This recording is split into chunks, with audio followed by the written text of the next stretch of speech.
be me. Be late December.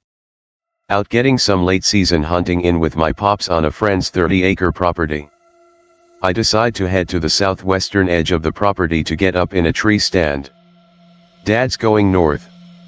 Grab the 30-06, buck knife and an M1911 for extra protection in case bears or something. Head out with a walkie-talkie in case my dad gets something. I can head over and help him drag it back to the cabin. He's getting pretty old. In the tree stand for 3 to 4 hours, start to get a bit tired of sitting up in a rickety old tree stand. Climb down and head over to the right about 15 yards. Find a nice cozy spot to lay down in, between two fallen trees. It's about 2 or 3 in the afternoon, figure I could nap a bit and then head back to base. Make a pillow out of old, dead leaves and start to drift off, no sound but the sound of the woods itself. Wake up about 45 minutes later. Decide to lay around a bit longer, ask my dad if he's alright over the walkie-talkies. I'm good, haven't seen shit. I'm gonna head back. Get the go-ahead to stay out a bit longer. Fast forward another 20 minutes. Drifting off again, completely zoned out. A loud, odd noise snaps me out of my daze. Loud stomping coming from my left. Think it's a bear or something, start to get scared. It gets closer and closer, start to hear loud, inhuman grunts and breaths, from behind me. Grip my rifle hard, a shell already chambered if whatever is near wants to try something. The footsteps stop right behind me, whatever it is inhaling. Sniffing the air.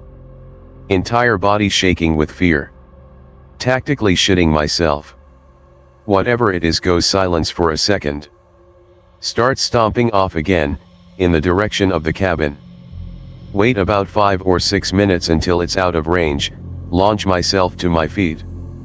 Pick up my talkie and radio Dad. Dad. Lock the doors and keep a sharp eye out. There's someone out here, and they aren't friendly I say, trying to keep him calm. Man has fought in a war, he isn't scared to drop someone/something if need be. Get my shit together and start sprinting back to the cabin. Head the way I came, the main window on the front of the cabin overlooks a field, and where I would be coming out of is directly in front of the cabin. It's dark as fuck, don't have a flashlight. Lungs stinging from the cold air. Tripping over all sorts of shit, trying to keep my gun in a way I can draw it if I see whatever that is. Finally the cabin comes into view, Dad sitting at the table looking out into the woods to my right. A very odd expression on his face. He looks down and sees me running up the field. A terrified look in his eyes. He looks back over to my right.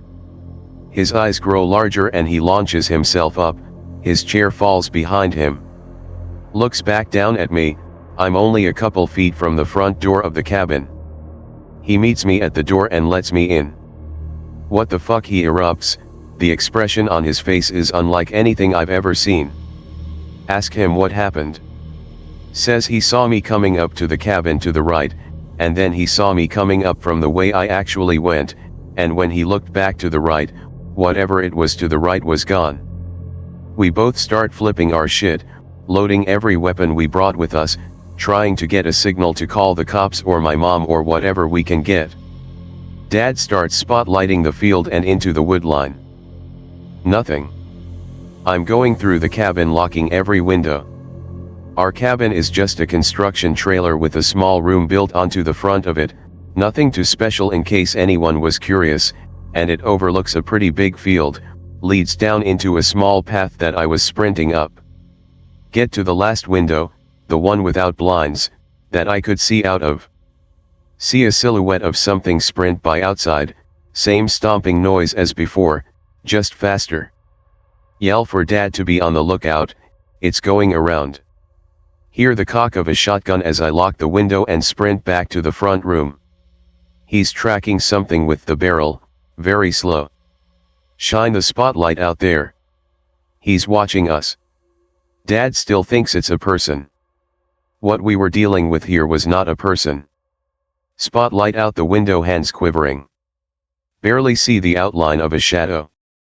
Dad sends 3 slugs in its direction without hesitating. Boom check asterisk. Ears ringing like fuck, Dad seems unaffected. Shadow starts to sprint off to the wood line. Follow it with the light. Dad pulls cold from his waistband, starts emptying round after round in its direction. Still can't hear shit from the rounds emptied not even 2 feet from my unprotected ears. It flees into the woods. Dad and I are ridiculously shook.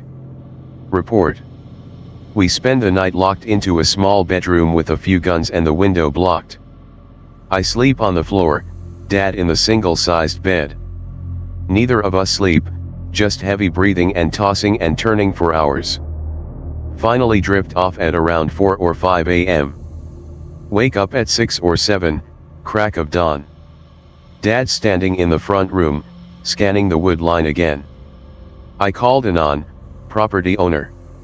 He said he wants us to stop by on the way home so we can tell him what the fuck happened. Load our shit into the truck and roll out about 45 minutes later. Didn't see shit in the tree line at all, but couldn't help but feel like we were being watched as we exited the woods.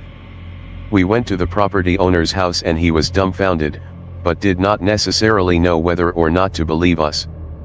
He said he's seen very odd-looking mod wandering their way around the property 3 or 4 times since he's owned it, been about 22 years now I believe, but he's never seen anything like we have. This is 100% true, and we plan to go up there again this summer with a bigger party to peek around the property and see what we can find. I don't know what it was that night, but I can certainly tell you that it was fucking terrifying. I might come back to /x/ this summer after the expedition to search for the thing and post about it. Thanks if anyone read this. Anyone have any idea what it could have been? Here is a personal one I posted in a different thread. Be Innawoods with 6 friends. Exploring the 300 acres of my friend's grandparents' property. There is a ravine and a cave system. Friend and I decide to check it out. Friend has fell and I have my PTR. Get maybe 50 yards in the cave and start hearing shit. Like a weird moan/growling it's hard to describe. Quietly start shitting pants. Press on. Make it 25 more yards. Hear what sounds like heavy bare feet slapping on stone. We freeze. Something big is coming at us. Light fucking dies. Friend doesn't have one. Can make out a silhouette, a big one. Shitting pants even harder now. Heart pounding. Start shooting in the direction of it. Friend joins in. Stop shooting to assess the situation. Pained howl/screaming. It starts coming closer, ain't a faster pace. Start scrambling out of cave. Firing and running. Get out of cave and jump on quad.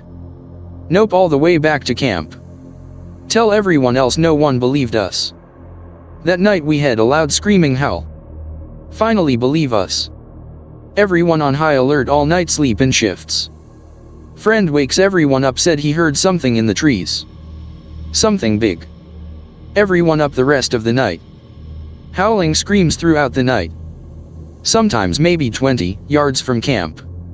Next morning cave friend and I go up to his grandparents' house at the other end of the property. Tell his FUD grandpa what happened. He doesn't say anything and just hands us a box. It's full of dynamite. He nods and we wad hard. Ask what he wants us to do. Blow it the fuck up, you retards. Seriously? Nods again. We head back to camp. Tell friends the plan. No one likes it. But we gotta do it. Head to cave entrance. Shitless set up dynamite at all 3 of the entrance. Start hearing the moaning/growling. Friend and I repeat the events of yesterday. Trying to get it close to the entrance. Had friend outside light the fuse 5 minutes after entering the cave. 10-minute fuse time. See it and immediately start shooting. And running from it. Stopping every 20 yards to shoot back at it. It's howling loud enough to hurt my ears through ear pro. Managed to get out of cave in time. Big fucking bang, cave entrances collapsed. Get hit in the back of the head with a flying rock and knocked unconscious. Wake up 20 minutes later back at camp. Go to ER 2 hours away to get checked out. Just a slight concussion. Doctor ask what happened. I fell. Go back to campsite after I'm discharged. Spend the next few days in peace. Grandpa wouldn't tell was anything about it. He died last year and took it to his grave. Friend's grandmother disappeared 15 years ago in the woods up there. Heh, I got a good one for ya. Be me. Parents are divorced, at dad's for the time being. Live beside woods. Watching YouTube on the couch in the living room which has a huge ass window in it. Think it used to actually be a garage or something. Light turns on in the woods across the street at around 10 p.m. Meh. Watching YouTube again. 2 hours later I get up cause I'm bored to go see what dad is doing. See that the light is in the exact same spot it was on it. Didn't really question it, it wasn't too late quite yet. Hung out with dad and we watched A Quiet Place, ending made me kick. Shotgun cock. Went back to couch to sleep on because guest bed is ass. Realize the light is still on around 2 a.m. Man, who the fuck is up at this time of night? Get curious, woods is real close to me and the light was not far at all. Decide fuck it, I'll just glance over there to see if everything is alright. Go out, walk to the woods and look inside from the line which you enter. Literally no one is using the light at all, just sitting there. Pull out phone and take a picture. Realize that there's a piece of paper in front of the light. Pick it up. There's a smile on it. Realize I'm in real bad spot at the moment. Hear something in the distance, everything felt really quiet. Couldn't see anything so picked up the bright ass light and still couldn't see anything near me. Took a couple of pics and schemed over them. Saw one that gave me the biggest goosebumps I've ever had. In the background you could see a pair of eyes. Look up in the direction I saw it in the picture and it was to the right of me real close. Near the tree that you will see in the picture here in a sec. Flashlight wasn't directly on it but I could tell it was about 6 to 7 inches tall and it was anorexic as fuck. As soon as I glanced at that I booked it. Didn't hear anything chase me. Not like I would anyways since it managed to somehow creep on me without making a peep. Run in the house, lock the doors, tell dad, and call the police. Police can't find anything / trace of anything. Ended up sleeping in the guest bedroom from then on. This better be a hoax. Human eyes don't reflect light. Be me, 17, go on a backpacking trip over the summer through school program. Me and like 10 other kids in Mount Skokomish Wilderness with a ranger and an intern. The ranger was a 60-year-old man, really quiet, and kind of grouchy. The intern was some college girl pursuing a job like him. Hike and camp for about 4 days, not much happens. Occasionally catch the ranger checking out some of the girls at the camp, don't think much of it. He only ever talks to the intern. About midway through the whole thing we all smell terrible, but getting used to it, important. Late one night, really windy, I have my flashlight and go to take a dump in the woods. Go to the latrine, on my way back, when I smell something fucking nasty. Like I said, we were used to the smell of BO and this definitely wasn't BO. Start following the smell in the dark, tripping over logs and shit, don't intend to go very far. Pass a tree and the ranger is just standing still beside me like a statue, says pretty warm out huh.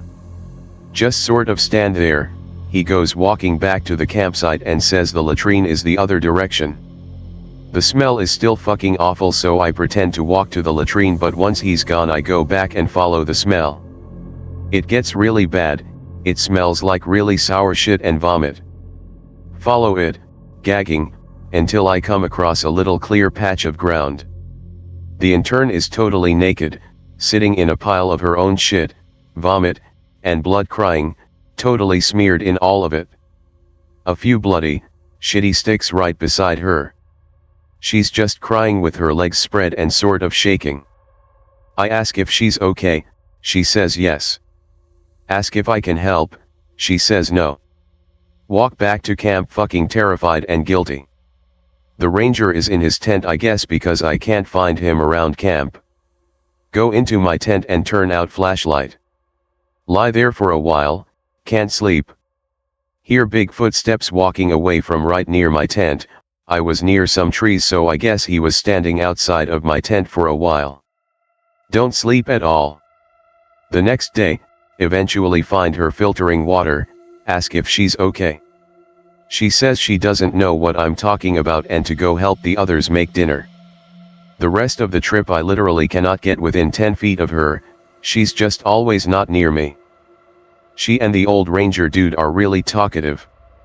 He's really friendly, compliments my outdoor skills a lot, etc. Hike out eventually and go to a ranger station/lodge for a night before driving out. There's an older woman ranger there. I tell her everything that happened. She seems very concerned and takes my phone number. That night I go to shower, come back and find my room and all my belongings totally raided. Say fucking nothing to anyone the whole drive back to Boise. This was before Facebook. I've tried to look some of them up since but only ever had luck with the intern, who I eventually think I found on a USFS website by pure chance when I was researching something totally different. It only had the first name listed but the face looked right. Some of you no doubt know of the festival Walpurgisnacht or Hexanacht, which is night and hex night respectively. Although celebrated throughout many European countries, this festival had its origin in Germany. Unlike many other German traditions, mostly associated with Christmas, Walpurgisnacht did not make the trip over the Atlantic to the American Midwest and Southern Ontario. Perhaps this was because it was too foreign and could not be adequately sanitized by immigrants, or perhaps it was just seen as evil. I am quite certain that Walpurgisnacht is celebrated by many in North America now with the rise of paganism among edgelords and former Goths. I digress. That is not what I wish to speak about in this thread. Last year, as I was completing my studies in second year, I decided to take a trip to Germany. My family originally comes from Germany. When my Oma came over with her parents and brothers in the 1950s, following the war. I had never managed to learn German through my family, but I have grown quite proficient since taking classes on it in university. Several members of my extended family still live in Germany, including an aunt, or tant as it is in German. They live near the city of Stuttgart, which is relatively close to the Black Forest, the Schwarzwald, and that is where the story takes place. Upon completing my last exam in April, I immediately booked a flight to the Stuttgart airport using money I had earned from a summer job I held the year before. Upon reaching the airport in the evening, my tant picked me up in her slightly ancient Passat and we drove to her house. The house sits in the countryside of Baden-Württemberg. I use quotation marks because in a country as small as Germany, compared to my native Canada, you are never far from civilization. Nevertheless, the view was quite spectacular as the sun set. I spent the night and early morning talking with my tant and her husband, and when it was time to retire I was shown to one of my cousin's old rooms. Tant's children had long since grown up and raised families of their own. She and uncle, were both in their late 60s at this time. The room was musty, and clearly hadn't been used in many years, let alone even entered. My cousin's possessions had been removed and only a bed, kitted out in those standard thick floral comforters elderly couples put on beds, and a night table. Despite being in a foreign country, and the continent of Europe, for the first time, I was at ease. The house had been built in the 1850s by my upteenth great-grandfather. It had survived over 150 years of starvation and war, and almost seemed to assure me with its hardy wood and stone construction that it would protect me too. But, you can't bring a house with you. I was allowed to sleep late into the morning, rising around 11 a.m. Tant wasn't concerned with making me adhere to manners and norms, she was simply glad to have a child back in her home. I was 19 at the time. We had a traditional German breakfast at my urging, replete with wurst, coffee, and brought. Imagine my surprise when I realized that this traditional breakfast was what I had been having for years at home. I had come on the 19th of April, and was planning on staying to the middle of May when I would go home and take on the same summer job I'd had for 3 years, working at a paint store. I spent the first week in Germany simply walking about Stuttgart, and the nearby cities of Mannheim and Heidelberg. I even took the train to Cologne and Berlin to see what it was like in these great international cities. They were both disappointments. They were filled with the same disgusting Asian and Indian restaurants and the same disgusting Asian and Indian people. We had this back in Toronto and Montreal and Ottawa. Why visit another country if all you'll see is what you see in your own cities? That is a rhetorical question because, as all know, you visit other countries to experience their cultural traditions, and a very important one was coming up in Germany.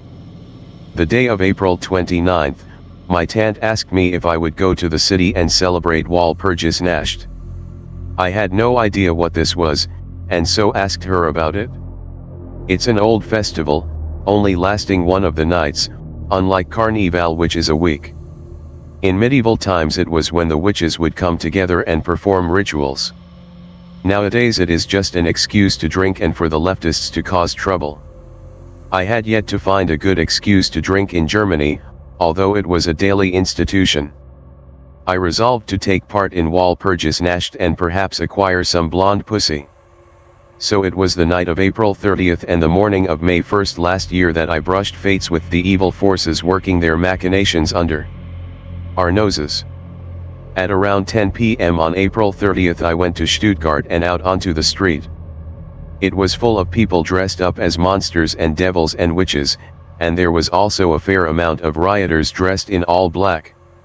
They were throwing flares and knocking trash cans over. The police had yet to arrive, which they soon would. While I was trying to navigate the streets and get my bearings, I bumped into a young man, who turned around with a look of worry on his face which soon perked into a smile. He said in German, "Hey, how are you liking this?" I told him it was very exciting and asked if he knew where I could get a beer. He called out Andrea to a brown-haired girl who was further into the crowd wearing a backpack.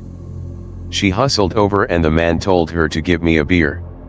She opened her backpack and handed me a can of some Bavarian lager. "That'll be €5. I opened my wallet and gave her a €5 note, and struck up a conversation with the guy. He was my age, and was called Johannes, and Andrea was his girlfriend. As the time wore on and music blared into the streets, the police began quelling the street. Andrea remarked that the scene had gone stale and wished to leave.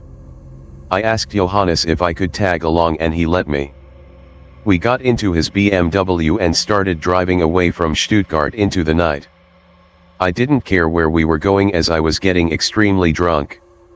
Andrea had stopped charging me for the beers at this point. I eventually realized that we had been driving for some time and were getting onto side roads. I asked Johannes where we were headed. "Schwarzwald. It's where the witches are convening tonight, we should catch them in the act." I was never one to believe in witches, so I believed we were going into the woods just to make mischief.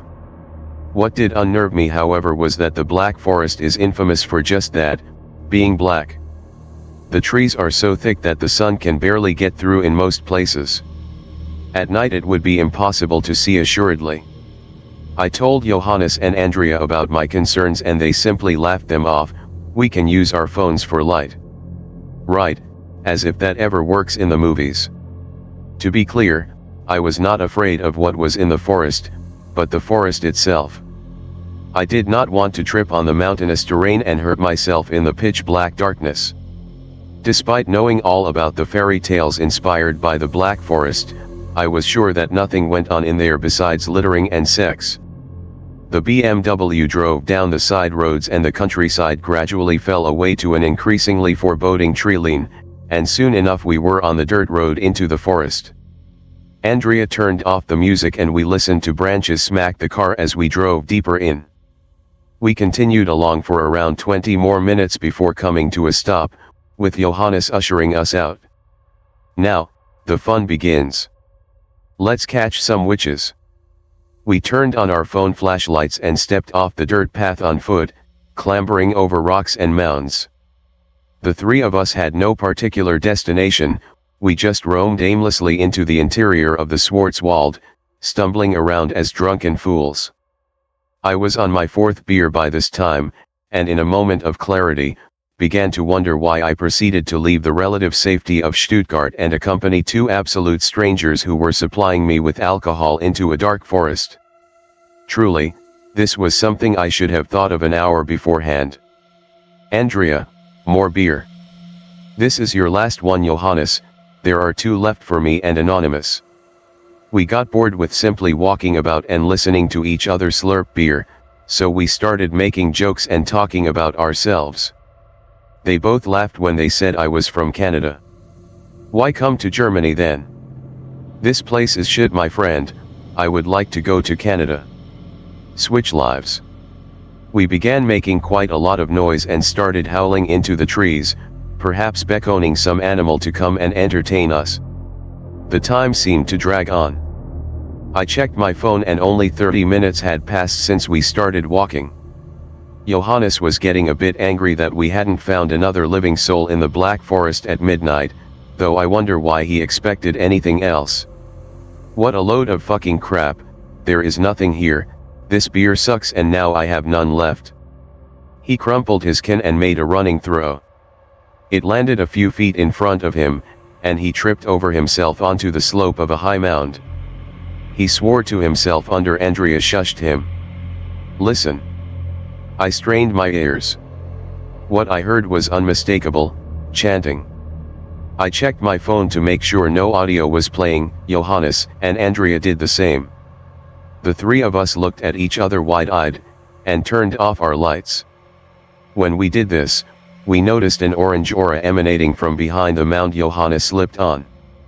Andrea beckoned Johannes and I to see what unnatural thing was there. The two of us inched up the hill until we could see over, and what we saw was indeed unnatural.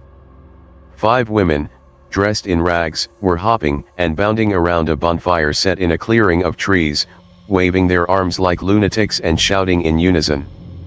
One woman, an old crone, was seated in front of the fire with the carcass of some animal, and was waving her arms over it in a ritual-like fashion. The shadows that protruded out of these women as they danced around was even more frightening than the women themselves.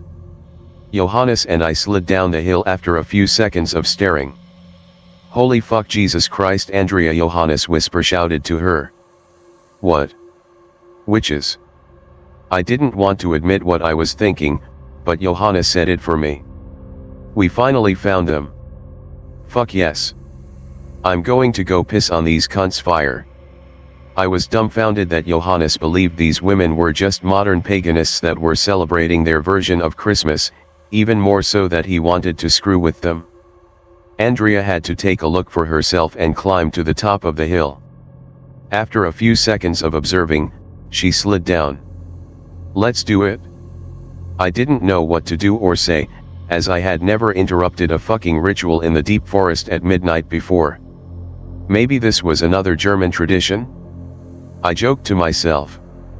The two of them climbed back up the hill and then looked down upon me, motioning for me to come up with them.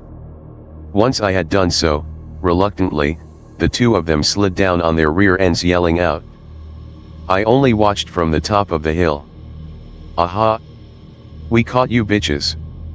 Now, suck my cock. Johannes decreed. He was clearly drunk. The old crone stopped her chanting and turned around to face Johannes and Andrea. The 5 other women continued prancing around the fire, calling out ghastly shrieks from their throats. The old one pointed a finger at Johannes and Andrea and then spoke with her sandpaper voice. We were beginning to think that this night would be much like past ones, sacrificing a lesser beast in place of a soul, but now you two have come to our home and presented yourselves so finely. My blood drained at this point. This was clearly not a reenactment or a harmless celebration, this was the real McCoy. If you have ever been in a situation where a fight breaks out at a party and you have to run despite being drunk, and the alcohol ceases to have any effect on your motor or cognitive skills, you know what I felt there. I was still drunk, however, and shouted down to Johannes and Andrea to get back up the hill. The crone looked up at me, and her eyes lit up with yellow flickers even as she sat facing away from the fire. The women continued to leap around the fire, seemingly at a faster pace now. 3. Cried the crone, and she began to cackle, a true cackle from deep within a black heart. Andrea looked up to me from below and told me to come down. As she was saying this, one of the witches circling about the fire stepped slightly out of her rhythm and grabbed Andrea's arm, pulling her in. Andrea yelped out and tried to get away. She has my arm, she has my arm, Johannes, help me. Johannes stood there like an absolute dumb fuck. He probably thought it was still a joke. Andrea was then thrown into the fire, just like that. It was very quick, and if I blinked I would have missed it. The witch simply hurled Andrea into the bonfire. She didn't die immediately, of course, flame takes some time to kill. Normally, the lack of oxygen would kill someone in a fire, but this was in open air, so Andrea was left to squirm and cry on top of the bonfire. It also seemed like she had been partially impaled on one of the large branches making up the fire. Upon seeing his girlfriend get tossed into the fire, Johannes came to the realization that this was actually happening. The witches were taking advantage of the fact that we were drunk and didn't know where we were. I shouted to Johannes, get the fuck up here. He began desperately scrambling up the hill back towards me, and I pulled him up over the top. We both slid down to the forest floor. We have to go, now, I told him. The shock was just beginning to affect him. We darted off back into the darkness, instinctively keeping close with each other. The witches were clearly in pursuit because we heard shrill banshee shrieks echoing after us as we fled for our lives. We hadn't turned on our phone flashlights, and so we were running into absolute nothingness, and I mean nothing. I could not see anything at all, and the alcohol was definitely not helping. A few times as we ran, I heard footsteps pattering quickly on the ground next to us. I didn't dare look back, lest I was able to see what was going on. Johannes and I ran for what seemed like an eternity. This is probably the least interesting part of the story, since there's no way to accurately describe the feeling of absolute survival instinct pumping through you. The urge to get away was so strong that I did not notice that Johannes was not at my side anymore. He was gone, and I feared the worst, that one of these inhumanely strong witches had picked him up too. I stopped running, and quickly pulled out my phone, turning on the light, scanning all around to see if I could find him. Then I heard someone calling me. Anon. I followed the calls of my name as I shouted back, yes. I'm here. Don't leave. I desperately sprinted towards the voice, and my phone light lit up the face of my tant in intermittent flashes, and my arm swung up and down. Tant. We need to get out of here. Yes, come here, what have you been doing? I ran up to her and tried to explain what had just happened in my short breath. She just cooed and stroked my hair. I stood there for a couple of seconds until I found this behavior of hers uncomfortable. I stepped back and yelled as loud as I could. Who or what the fuck are you? My tant lunged towards me with a sharp claw and tore my shirt down my chest, and took some skin off with it too. The fabric flattered away, and my necklace was exposed. Tant hurled back with a shriek and morphed into the old crone I saw at the bonfire, and it looked at me with wild and angry eyes. You see, on my necklace, which is made of silver, hung a crucifix I received on the day of my confirmation. It is made of onyx and has the Lord's Prayer inscribed on it. To this day, I believe that is what saved me at that moment. The crone sputtered out some piggish language that certainly was not German or English, or any language I knew, and started to back away while hunched down. I pulled my necklace off and wrapped it around my fist, and shone my light directly at the crone. I extended my arm out towards the crone, brandishing the cross. Get back. I am not a Catholic, or else I would have begun reciting some Latin, but I began speaking the Lord's Prayer in both English and German as I kept pushing the witch back. It seemed she had enough after a long 2 minutes of this, as she turned on her heel and sped off. I followed her with my light and watched as, within 5 seconds, she had disappeared far off into the trees at a devilish speed. I then heard Johannes' voice behind me. "Oh, thank God I found you. If you didn't make that racket then I don't know I would have." Having just been attacked by a shape-shifting witch, I whipped my arm around and smacked Johannes with my necklace. He cursed and slapped my arm away, asking what the fuck I was doing. He was the real Johannes. We both resolved to continue running, in any direction, and to hold hands as we went. Gay and / or awkward? Not in a situation like this. The two of us ran slower this time, and eventually simmered to a walk down as the sun rose and we could start seeing the way in front of us again. We were very fortunate to happen across a small hamlet, tucked inside the trees. We ran up to the door of the largest house, which was very ancient and still had a straw roof, and banged on it. Soon, a tall man with grey stubble appeared, and let us inside after we exclaimed to him witches. The man, who I later learned was named Lucas, quickly appraised our condition, and laid Johannes down on the couch in the den. He then brought me to the kitchen table and sat down with me. He quizzed me intensely on the details of the night over a cup of coffee. I didn't begin to question why he was so interested and helpful, as I was coming down off my adrenaline high. He leaned back in his chair and murmured when I told him about Andrea. I asked him what he was concerned about and he told me. It is no secret to the people who live in this forest, and now yourself, that there are unnatural beings lurking here. Once, these witches were strong and held domain over a grand lot of this forest. With the rise of industrialization and fast transport, they have been lacking in humans to feed off of. They have been feeding on animals, every hexanacht, for at least a century now. It was our hope that they would have died away, in time. With the death of your friend Andrea, it seems they will be around for a lot longer indeed. Lucas was very kind to Johannes and I, and allowed us to stay until we could arrange a way home. Johannes left later that morning as Andrea's mother came to pick him up, and my aunt and uncle came around noon. I repeated the story I told Lucas to them, and they did not necessarily believe me, though they knew I had been disturbed greatly. I decided to leave the country as quickly as humanly possible, and booked a flight out of Stuttgart for later that night.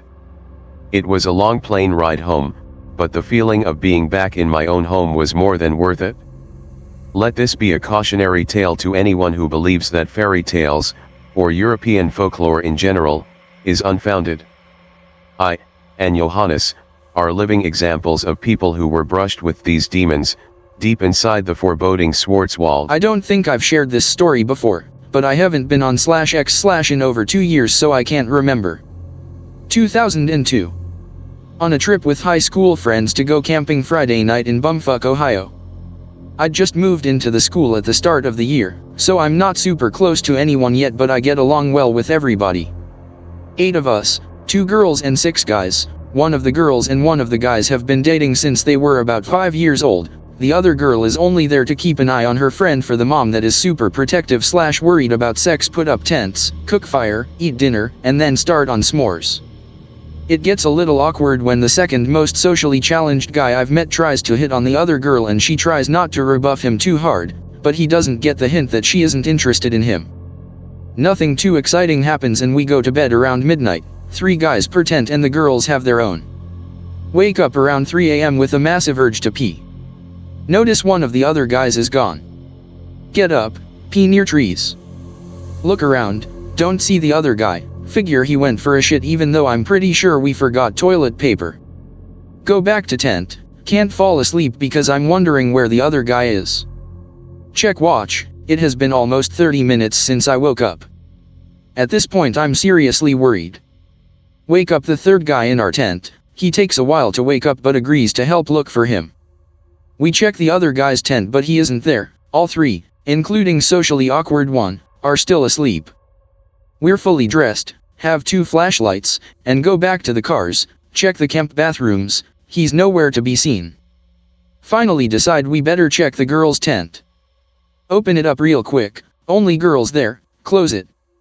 Go to wake up the other guys because it has been almost an hour and he still isn't back. By 4:30 everyone is awake because one of the other guys decided the girls should be awake, too. We split up into two groups, the couple plus the other girl and another guy. The socially awkward guy and another guy come with the two of us that have already been searching. Look for the missing guy until 5:30. Start to get really worried and consider calling for help. Return to the tents. The girl that isn't dating the guy needs to go to the bathroom. Turns out the girls did bring toilet paper. Walk her over there with another guy. She's in the bathroom for less than 5 seconds before she runs back out. Fuck that, we're getting the fuck out of here. Surprised to hear her swear, she usually doesn't. All three of us run back to the campsite. She hasn't explained what freaked her out. We pack up despite one of the guys being concerned we should stick around for the missing guy in case he comes back. We reach the cars and drive out. One of the people that has a cell phone finally gets service when we are on the road and calls the park, gets no response, then calls the police. By now it is getting light. We're all tired and strung out and the police want us to turn around to visit the station, not the direction we are all headed for home. We go to the police station. They show us a picture of the missing guy, and ask if we know him.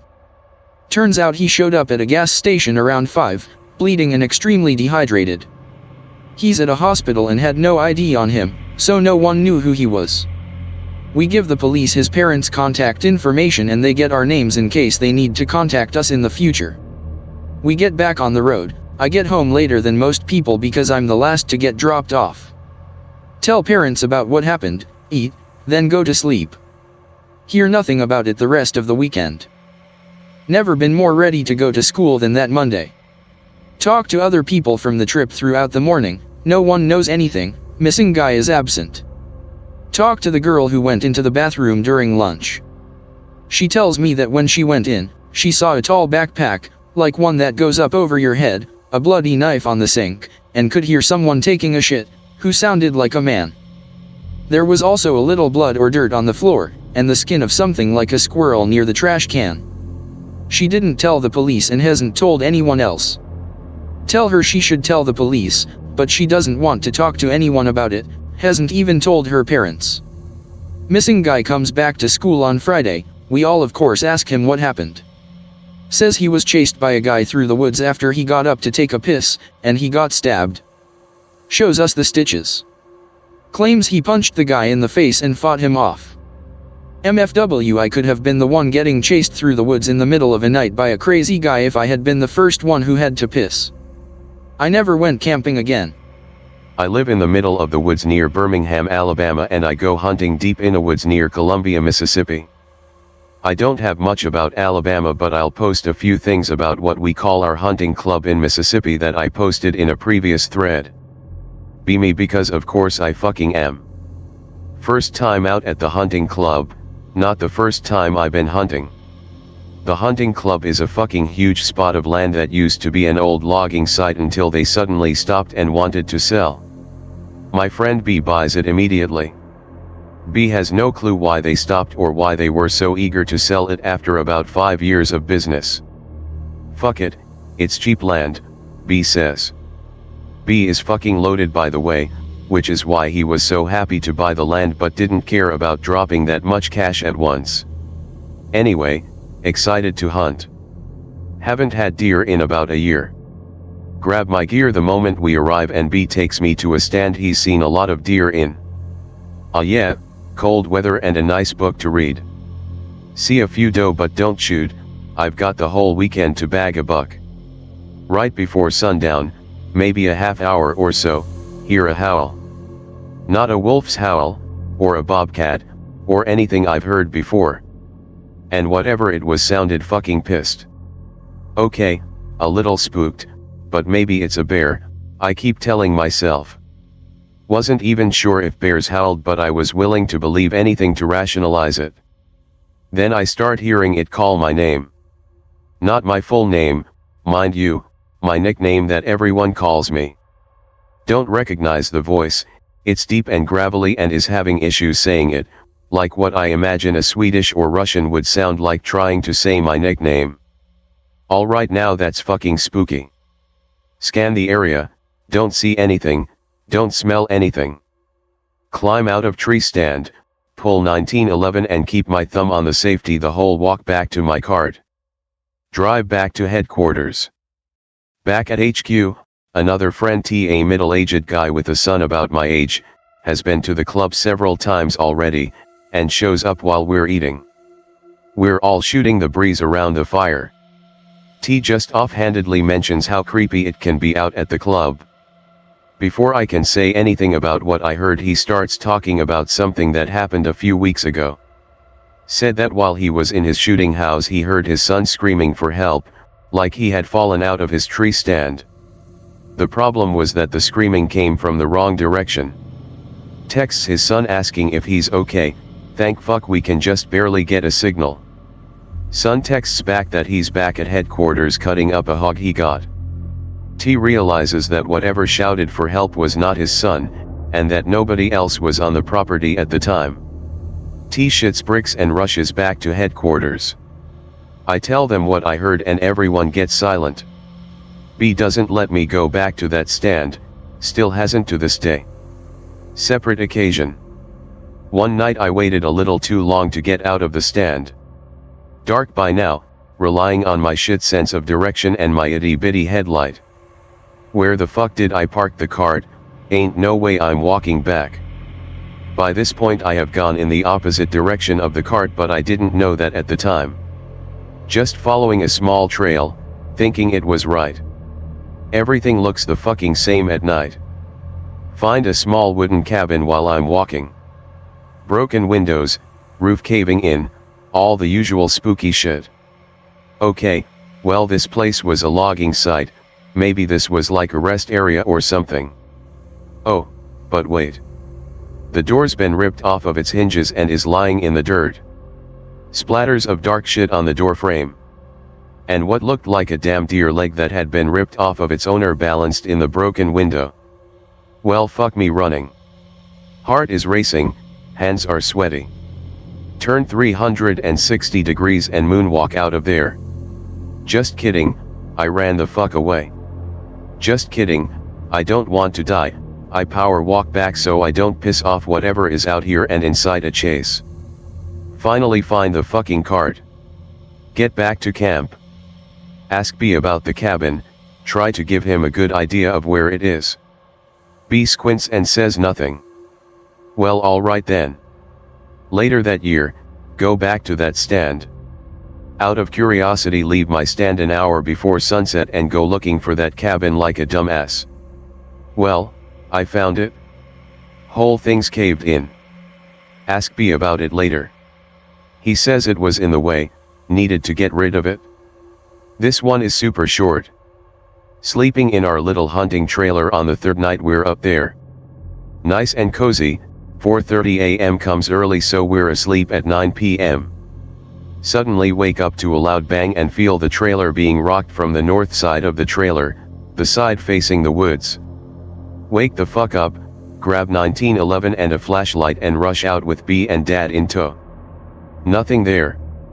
WTF, we did not all just have a mass hallucination. JPG. Shrug and figure that's a problem to think about at 4:30 not 2:30 and head back inside. Dad grabs my shoulder before I can turn and takes my flashlight. Shines it on the trailer. Huge dent in the trailer and a fucking splat of blood in the middle, like something had cut itself on the crumpled metal of the trailer when it hit it. Don't sleep the rest of the night. Try to follow the blood trail in the morning but it stops very early in the forest. Plus I don't want to fucking go near whatever was pissed off enough to smack our trailer. Last one for this group. B has a lot of friends, this particular one we'll call H. H comes back early one evening telling us he's got 2 hogs and wants some help getting them in the cart. Whatever, grab rifle and 1911 and hop in. On the way, H explains that he killed one decent-sized hog, and it dropped where he shot it, but another hog came out just a few feet away afterwards and he shot her too, but this one managed to get into the brush. Alright, cool, I like tracking, my favorite part of hunting. Get to the spot, figure we'll grab the one that he dropped immediately first and then get to searching. Drive up, and the hog is gone. Oh boy, here we go again. GIF. Just a pool of blood, and then obvious signs of the pig being dragged away. H is wondering where the hell it went. It's only been 5 minutes since he killed it. Very obvious blood trail into the woods. Whatever dragged the pig away wasn't concerned about being followed. Follow it a bit of a way before we start finding torn flesh and shit. More than a little spooked. H says fuck it, it's just a pig, it can have it, and we kinda power walk back to the cart. Ask if we should look for the other pig. Says he's not hungry enough to meet whatever dragged the first pig away and hops in the cart.